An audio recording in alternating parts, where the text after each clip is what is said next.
नमस्कार दोस्तों। Win 60 series के दूसरे वीडियो में हम इंटरनेशनल रिलेशन की आइडियोलॉजी रियलिज़म के बारे में पढ़ेंगे। रियलिज़म से लगभग हर साल 1 से 2 क्वेश्चन ज़रूर आते हैं और इससे पढ़ने के बाद हम इंटरनेशनल रिलेशन को और अच्छे ढंग से समझ पाएंगे। तो चलिए शुरू करते हैं। रियलिज़म की कुछ बेसिक एजम्पशंस हैं, मतलब कि मुख्य धारणाएं हैं।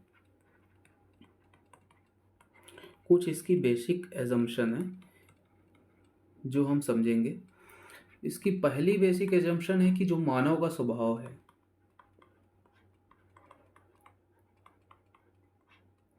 मानव का स्वभाव, ये रियलिज्म बोलता है कि मानव का स्वभाव जो है ना, स्वार्थी है, लालची है, शक्ति प्रेमी है। मतलब कि मानव का स्वभाव है स्वार्थी, लालची, शक्ति का प्रेमी है व्यक्ति। तो मानव स्वार्थी, लालची, शक्ति प्रेमी है। मतलब कि pessimistic view of human nature की बात करता है कि मनुष्य अधिक से अधिक शक्ति प्राप्त करना चाहता है। वो कभी भी संतुष्ट नहीं होता किसी चीज़ से अधिक लालच होता है मनुष्य को। ऐसा रियलिज्म बोलता है। दूसरी बात, रियलिज्म बोलता है कि राष्ट्र का मुख्य लक्ष्य जो होता है ना, वो होता है कि अपनी सुरक्षा बनाए रखना, सिक्योरिटी। सिक्योरिटी प्लस अस्तित्व की रक्षा करना, मतलब कि अपने अस्तित्व की रक्षा करना चाहता है राष्ट्र। और ये होता है ना कि अपने सिक्योरिटी और अस्तित्व की रक्षा के लिए कॉन्फ्लिक्ट होते हैं, देशों के बीच संघर्ष होते हैं, और इन संघर्षों को केवल युद्ध के द्वारा ही खत्म किया जा सकता है। ऐसा यथार्थवाद का मानना है। इसके बाद हम देखें तो यथार्थवाद जो है ना, शक्ति राजनीति की बात करता है, पावर। तो यथार्थवाद के अनुसार शक्ति साधन भी है और साध्य भी है, मतलब मीन्स भी है और एंड भी। शक्ति साधन भी है और साध्य भी, ऐसा बोलता है यथार्थवाद। चौथी बेसिक एजम्पशन इसकी ये है कि सबसे जो स्टेट है, स्टेट प्राइमरी एक्टर है, सबसे प्राइमरी एक्टर स्टेट है। स्टेट जो है ना, वो प्राइमरी एक्टर है। और जो एनजीओ हैं या फिर सिविल सोसाइटी है, इनको कम महत्व देता है। बोलता है कि इनका महत्व नहीं है, बल्कि स्टेट जो है वो प्राइमरी है। अगली बात बोलता है कि ना, इंटरनेशनल रिलेशन में एनार्की, मतलब कि अराजकता है और हमेशा अराजकता बनी रहती है। और राष्ट्र जो है ना, एक दूसरे पे विश्वास नहीं करते और इस अविश्वास के कारण अराजकता उत्पन्न होती है, जो कि युद्ध का कारण बनती है। तो ये उसकी कुछ बेसिक एजम्पशन है यथार्थवाद की। इसीलिए कुछ थिंकर हैं जैसे पामस्टन, ये वाला जो है पामस्टन का कथन है, ये बहुत पूछता है कि पामस्टन कहता था कि अंतर्राष्ट्रीय राजनीति में, आईआर में, ना कोई मित्र होता है, स्थायी मित्र नहीं होता, ना ही कोई स्थायी शत्रु होता है। मतलब कि ना कोई स्थायी मित्र होता है, ना कोई स्थायी शत्रु होता है, बल्कि केवल राष्ट्रीय हित जो है राष्ट्र के, वही स्थायी होते हैं। मतलब कि नेशनल इंटरेस्ट, ये प्राइमरी है, ना कोई प्राइमरी, मतलब ना कोई प्राथमिक मित्र है, स्थायी मित्र है, ना कोई स्थायी शत्रु है। ऐसा पामस्टन का कहना था। और ये सवाल आता है तो इसे आपको पता होना चाहिए कि ये पामस्टन ने कहा था ये बात। अगली बात इनमें ये कहना था इनका कि नैतिकता, नैतिकता को महत्व नहीं देते थे। नैतिकता ना साधन है ना साध्य है। तो नैतिकता को कोई महत्व नहीं देते थे। नैतिकता ना साधन है ना साध्य है। और अंतर्राष्ट्रीय राजनीति में नैतिकता जो है ना, वो सापेक्षिक होती है, मतलब कि रिलेटिव होती है। और मतलब अर्थात इस रिलेटिव होती है कि भारत के लिए नैतिकता कुछ और होगी। एग्जाम्पल के लिए हम देखें तो कि भारत के लिए नैतिकता कुछ और है और पाकिस्तान के लिए कुछ और है नैतिक। तो जो नैतिकता है ना, वो रिलेटिव होती है इंटरनेशनल रिलेशन में, मतलब कि अलग अलग राष्ट्र के लिए अलग अलग हो सकती है। और ये कथन था जॉर्ज कैनन का कि ऐसा सवाल अगर आएगा आपके में कि नैतिकता सापेक्षिक होती है अंतर्राष्ट्रीय राजनीति में, किसने कहा था, तो इसका आंसर है जॉर्ज कैनन। तो ये छोटी छोटी चीज़ें आपको याद होनी चाहिए, ये सवाल बन के आती हैं। ठीक है, और उसकी बातें देखते हैं हम यथार्थवाद में। यथार्थवाद ना बैलेंस ऑफ पावर की बात करता है, शक्ति संतुलन, बैलेंस ऑफ पावर। जैसे इस इमेज पे आप देख सकते हैं कि एक तरफ स्पेन फ्रांस है, इन लोग हैं, एक तरफ इंग्लैंड है, बाकी देश हैं। तो इनका ना बैलेंस होता है अलग अलग इनका। तो अंतर्राष्ट्रीय राजनीति में यही माना जाता था कि कुछ प्रमुख शक्तियां हैं जो जो ना बैलेंस करके रखती हैं। मतलब 5-6 महाशक्तियां होती हैं और लगभग इनकी शक्तियां लगभग बराबर होती हैं, और ये शक्ति संतुलन बना के रखती हैं। तो यथार्थवाद ना बैलेंस ऑफ पावर पे विश्वास करता है। अगली बात है कि ये ना भय की संतुलन की बात करता है, मतलब बैलेंस ऑफ फेयर।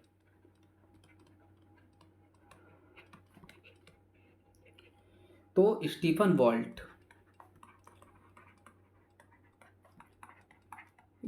वॉल्ट थे और ये बोलते थे कि बैलेंस ऑफ फेयर होता है। तो ये बैलेंस ऑफ फेयर की किसने दिया? तो इसका आंसर है स्टीफन वॉल्ट ने। ये सीधा सीधा सवाल आता है। इसके साथ ही एक सवाल ये भी आ सकता है, ये बैलेंस ऑफ फेयर तो स्टीफन वॉल्ट का है, लेकिन अगर पूछेगा बैलेंस ऑफ टेरर किसका है,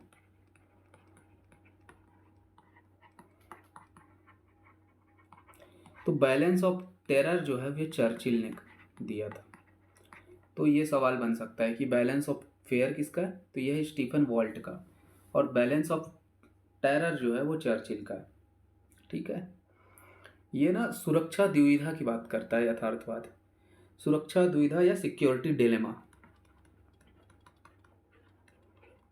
ठीक है, तो यथार्थवाद सिक्योरिटी डिलेमा की बात करता है। मतलब जॉर्ज हर्ज इन्होंने सिक्योरिटी डिलेमा की बात की कि देशों को ऐसा दुविधा रहती है कि दूसरा देश उसका संभावित शत्रु है, और एक दूसरे से ये जो डिलेमा उत्पन्न हो जाता है, इसके कारण राष्ट्र कई बार अपनी शक्तियां बढ़ाने लगते हैं कि उनको डर होता है कि दूसरा देश उनके खिलाफ युद्ध कर सकता है, और ये दुविधा जो है एक दूसरे के प्रति अविश्वास उत्पन्न करती है, और इससे राष्ट्र कई बार छोटी सी चिंगारी होती है और उसमें युद्ध हो जाता है। तो सिक्योरिटी डिलेमा पे विश्वास करता है यथार्थवाद। और ये सिक्योरिटी डिलेमा जो है ना, ये स्पायरल थ्योरी पे आधारित है। तो इस पे मैं अलग से बताऊंगा कि स्पायरल थ्योरी क्या है, सिक्योरिटी डिलेमा, इन सब टर्म्स पे मैं अलग से वीडियो बना दूंगा। तो यथार्थवाद सिक्योरिटी डिलेमा पे बात करता है जो कि जॉर्ज हर्ज ने दिया था, और स्पायरल थ्योरी पे आधारित है। जो कि इसके अन्य सिद्धांत हम देखें तो जो क्लासिकल रियलिज्म है, साथ ही इसके हम और कुछ कुछ थ्योरी देख लेते हैं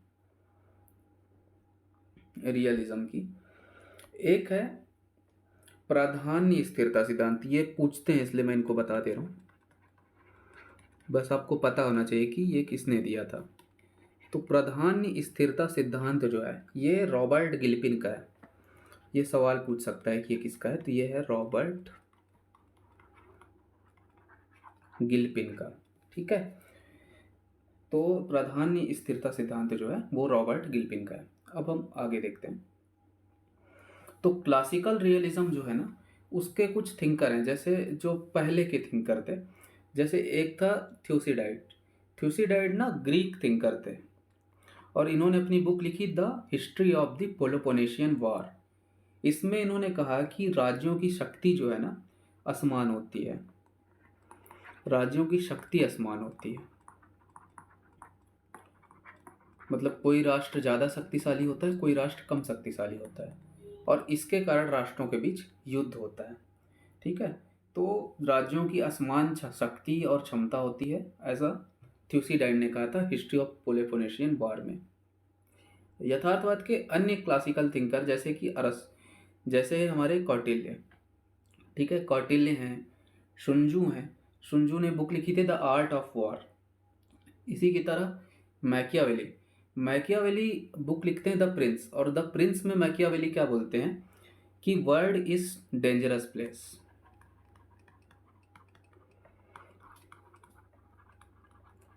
कि विश्व जो है एक डेंजरस प्लेस है, ऐसा ऐसा जो हमारे मैकियावेली हैं वो अपनी बुक द प्रिंस में कहते हैं। साथ ही लेवियाथन में थॉमस हॉब्स भी बोलते हैं कि इंटरनेशनल जो सिस्टम है उसमें परमानेंट स्टेट ऑफ नेचर बना रहता है।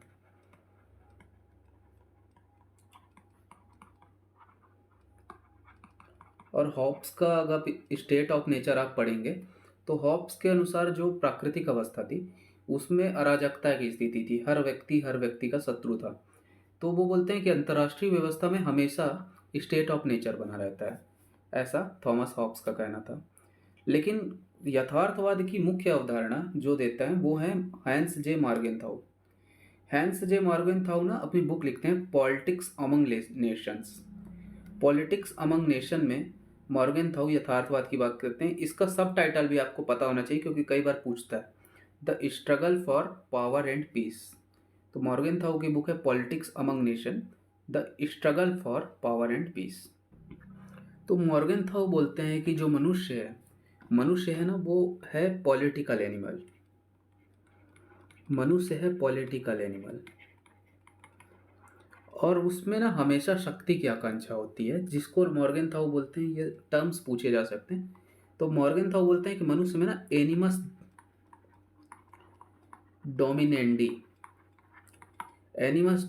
टर्म देते हैं वो, कि एनिमस डोमिनेंडी होता है मनुष्य, मतलब लस्ट फॉर पावर, की शक्ति की आकांक्षा होती है। और जिसके लिए मनुष्य में होती है मतलब राज्यों में भी होगी, क्योंकि राज्य जो है बहुत से मनुष्य मिल के बनते हैं ना, मनुष्य का वृहद रूप है। तो मनुष्य में एनिमस डोमिनेंडी होती है। उसी तरह राज्य जो है उसमें भी लस्ट होती है पावर के लिए, अधिक से अधिक शक्ति प्राप्त करना चाहता है हर राज्य। दूसरी बात बोलता है कि शक्ति जो है ना, तो शक्ति जो है दूसरे व्यक्ति के मन व कार्य में नियंत्रण है। मतलब इनके अनुसार, मॉर्गेनथाउ के अनुसार, शक्ति जो है मनोवैज्ञानिक है।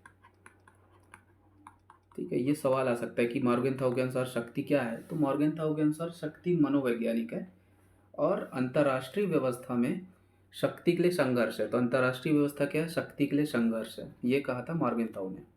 अंतर्राष्ट्रीय व्यवस्था शक्ति के लिए संघर्ष है। और उन्होंने अपनी कुछ बुक्स लिखी, जैसे एक बुक हमने देखा पॉलिटिक्स अमंग नेशन, है ना, the struggle for power and peace, ये 1948 में आई थी। उनकी दूसरी बुक है scientific man versus power politics. ये सब बुक पूछी जा सकती हैं उनकी, हर बार आती हैं ये। अगली उनकी बुक है in defence of national interest.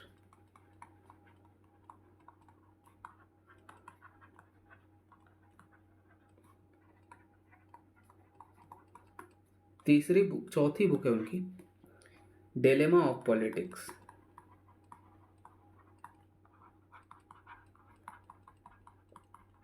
ये प्रीवियस ईयर में ये बुक्स पूछी जा चुकी हैं उनकी। और भी उन्होंने बुक लिखी है लेकिन वो उतनी इम्पोर्टेंट नहीं है, बाकी आप गूगल करके उनको पढ़ सकते हैं। तो उनकी 4 बुक मैंने बताई, एक तो पॉलिटिक्स अमंग नेशन, दूसरी है scientific man versus power politics, तीसरी बुक है in defence of national interest, और चौथी बुक है डिलेमा ऑफ पॉलिटिक्स। तो ये उनकी कुछ बुक्स हैं।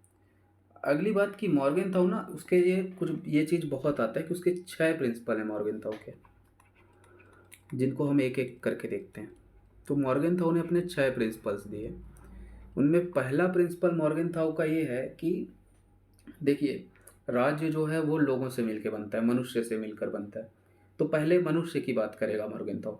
तो मॉर्गेनथाउ बोलता है कि जो मानव का स्वभाव है, पहले मानव स्वभाव की बात करेगा मॉर्गेनथाउ ना। बोलता है कि मानव का जो स्वभाव है स्वार्थी है, लालची है, और इंटरनेशनल रिलेशन की जड़ जो है मानव की प्रकृति में है। ठीक है, इंटरनेशनल रिलेशन मानव से मिलकर बनता है। तो मानव का स्वभाव स्वार्थी, लालची है, और स्वार्थी लालची है, और उसके क्या है, और ज़्यादा से ज़्यादा शक्ति प्राप्त करना चाहता है, एनिमस डोमिनेंडी है उसमें, और इसीलिए राज्य भी अधिक से अधिक शक्ति प्राप्त करना चाहता है, और ऐसा मॉर्गेनथाउ का कहना था। दूसरी बात, वो बोलता है कि राष्ट्रीय हित, जो राष्ट्र के लिए राष्ट्रीय हित केंद्र में होते हैं, राष्ट्रीय हित जो है वो केंद्र में होता है किसी भी राज्य के लिए। ठीक है, और अगली बात वो बोलता है कि राष्ट्रीय हित केंद्र में तो होता है, लेकिन राष्ट्रीय हित की निश्चित परिभाषा नहीं दी जा सकती। मतलब राष्ट्रीय हित की निश्चित परिभाषा नहीं दी जा सकती। मतलब कैसे नहीं दी जा सकती उसकी निश्चित परिभाषा? तो मॉर्गेनथाउ बोलता है कि ना राष्ट्रीय हित दो प्रकार के होते हैं, ये देखिए आप समझिएगा थोड़ा सा, यहाँ पे थोड़ा समझने का है। तो बोलता है कि राष्ट्रीय हित की निश्चित परिभाषा नहीं दी जा सकती क्योंकि राष्ट्रीय हित परिवर्तनशील होते हैं। मतलब कि परिवर्तनशील होते हैं। और राष्ट्रीय हित को दो प्रकार कब में बांटा, वो बोला कि एक राष्ट्रीय हित है जो स्थिर है, मतलब जो कभी नहीं बदलता, मार्मिक हित बोलते हैं इसको, और एक है अस्थिर जो बदलता रहता है। तो स्थिर हित क्या है? मतलब राष्ट्र की एकता, अखंडता और सुरक्षा, संप्रभुता। तो मॉर्गेनथाउ बोला कि राष्ट्र की एकता, अखंडता, सुरक्षा, संप्रभुता ये ना स्थिर हित हैं, तो ये कभी नहीं बदलते। तो राष्ट्र इनके साथ कभी समझौता नहीं करेगा। लेकिन कुछ ऐसे हित हैं जो अस्थिर हैं, जैसे सांस्कृतिक हित हो गए उसके, या सामाजिक हित हो गए, भूमि विस्तार हो गया। तो मॉर्गेनथाउ बोलता है कि जो अस्थिर हित हैं जैसे सांस्कृतिक, सामाजिक हित, ये अस्थिर हैं, ये बदलते रहते हैं, तो इनके साथ राष्ट्र समझौता कर सकता है।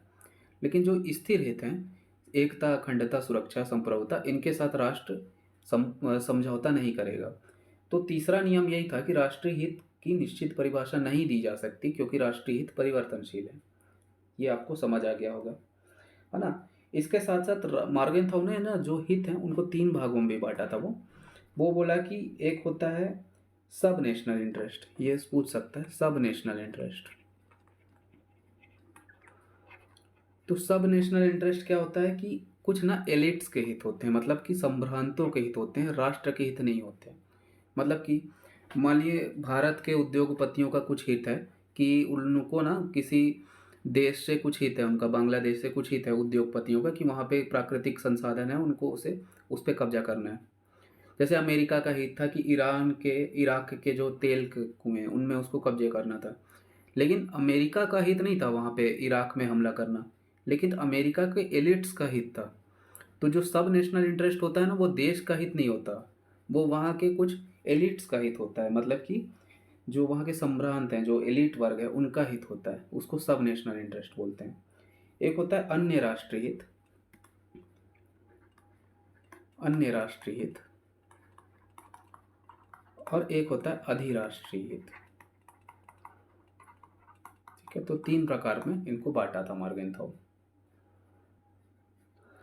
चौथा नियम देखते हैं मॉर्गेनथाउ का। चौथा नियम, तो चौथे नियम में मॉर्गेनथाउ बोला कि जो विवेक है, विवेक राजनीति का उच्चतम मूल्य है।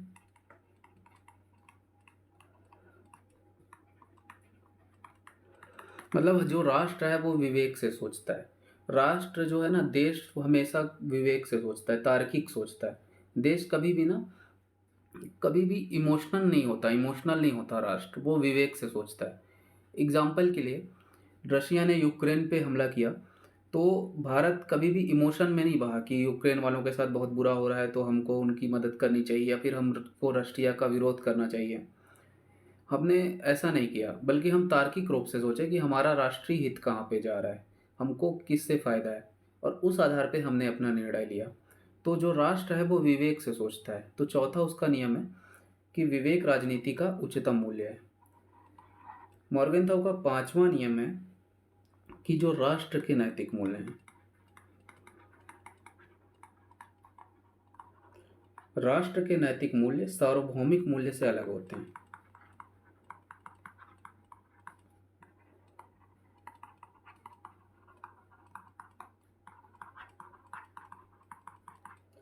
तो मॉर्गेनथाउ बोलता है कि राष्ट्र के नैतिक नियम सार्वभौमिक मूल्य से, मतलब नैतिक मूल्य सार्वभौमिक मूल्य से अलग होते हैं। मतलब सार्वभौमिक मूल्य है कि सत्य, अहिंसा या फिर शांति, ये सब सार्वभौमिक मूल्य हैं। लेकिन राष्ट्र के नैतिक मूल्य ऐसे नहीं है। अगर भारत को अपने भारत के हित में होगा तो भारत किसी देश पे हमला भी कर सकता है। ये शांति के सार्वभौमिक मूल्य के खिलाफ है। अगर भारत को अपनी सुरक्षा के लिए खतरा महसूस होगा तो वो दूसरे देश में जाके सर्जिकल स्ट्राइक भी कर सकता है। ये सार्वभौमिक मूल्य के खिलाफ है कि हिंसा करना या फिर दूसरे देश की संप्रभुता को के साथ गलत करना, ये सब सार्वभौमिक मूल्य के खिलाफ है। लेकिन राष्ट्र का नैतिक मूल्य कहलाएगा, क्योंकि राष्ट्र अपनी सुरक्षा के लिए ये कर रहा है। तो पांचवा नियम उसका है कि राज्य का जो नैतिक मूल्य है वो सार्वभौमिक मूल्य से अलग होता है। मॉर्गेनथाउ का आखिरी नियम जो है छठवां, वो बोलता है कि राजनीति अन्य क्षेत्र से स्वायत्त है। इसमें मॉर्गेनथाउ बोलता है कि ना आप राजनीति को अन्य क्षेत्रों से जोड़ के नहीं देख सकते। मतलब राजनीति को आप अर्थव्यवस्था से नहीं जोड़ सकते या फिर राजनीति को आप समाज से नहीं जोड़ सकते। राजनीति बिल्कुल स्वायत्त विषय है। तो राजनीति ना अन्य क्षेत्रों से स्वायत्त है, ऐसा उसका छठवां नियम बोलता है। तो मॉर्गेनथाउ ने ये 6 सिद्धांत दिए थे जो कि कई बार एग्जाम में लगभग आते ही रहते हैं। इसके अलावा मॉर्गेनथाउ से 2-3 चीज़ें और हैं जो सवाल बनते हैं। एक है कि मॉर्गेनथाउ के अनुसार विदेश नीति जो है ना, किसी भी देश की विदेश नीति, मॉर्गेनथाउ बोलता है कि 3 प्रकार की होती है किसी भी देश की। वो बोलता है कि यथास्थितिवादी,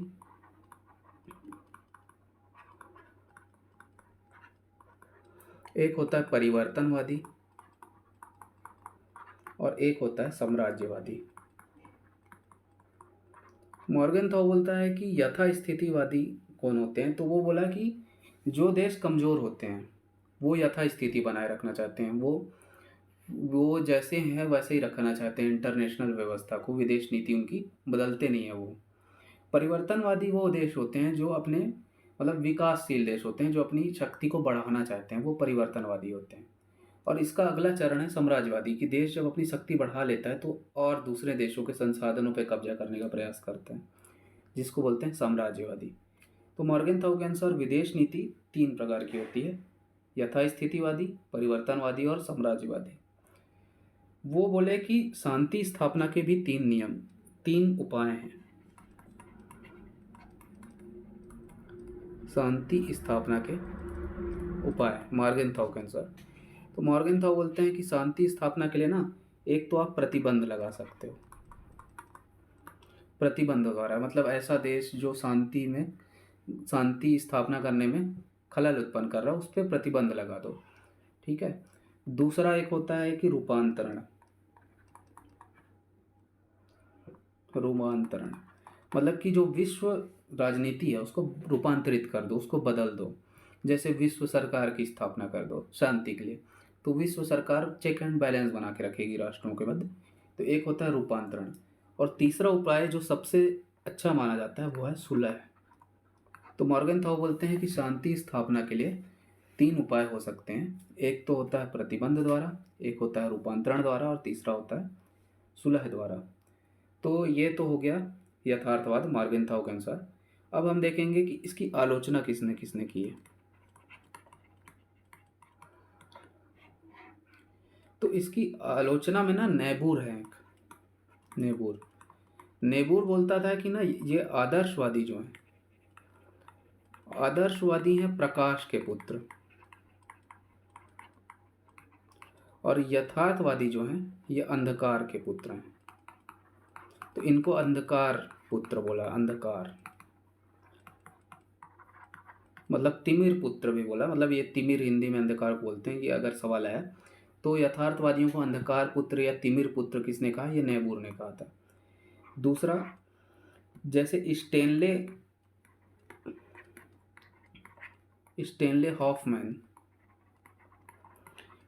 हॉफमैन ने इनको पावर मोनिज्म बोलता है, शक्ति अद्वैतवाद। तो स्टेनले हॉफमैन पावर मोनिज्म की बात करता है। अगला सैमुअल पी हंटिंगटन।